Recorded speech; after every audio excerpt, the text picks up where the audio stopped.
मरियम साहिबा, देखें, मैं तो छुट्टी भी नहीं करती कभी भी। मेरी जगह नसरीन को छुट्टी दे देना। यकीन करें, वो बाहर घूमने नहीं जा रही। उसके बाबा के कुछ जरूरी कागजात हैं, वो लेने जा रही है वो।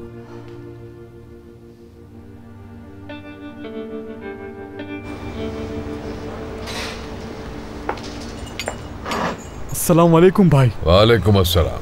क्या किया? चले गए वो। देखते हैं वो आदमी काम का है भी या नहीं जो तुमने दिया। भाई वो आदमी थोड़ा सा लालची है, उसे बस पैसे चाहिए।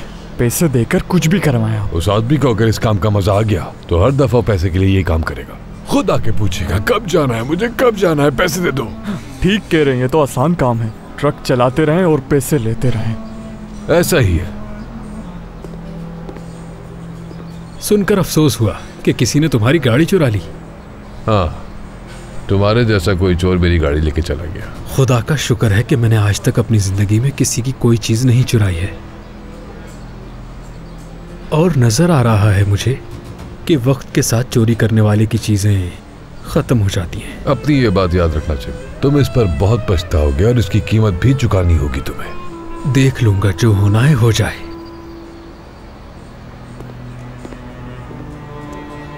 भाई, इसकी हिम्मत कैसे हुई ऐसे बात करने की? इजाजत दे मुझे, इसे सबक सिखाऊं मैं। जाने दो, हर चीज अपने वक्त पर होती है। मैं सिर्फ जिम को ही नहीं, इसके पूरे खानदान से हर चीज का हिसाब लूंगा।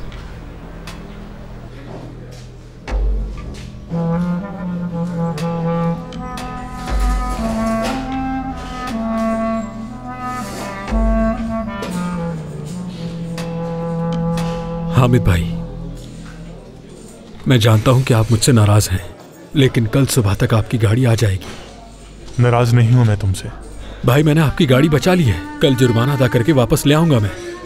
इतने पैसे कहां से आएंगे तुम्हारे पास? कैसे करोगे ये? भाई, इस बारे में फिक्र ना करें, मैंने इंतजाम कर लिया है। जानता हूं आप मेरी वजह से मुश्किल में आ गए।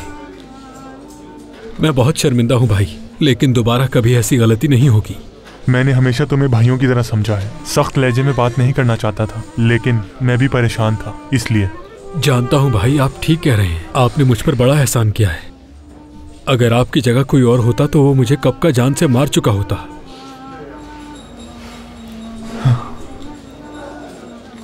मुझे अंदाजा है इस बात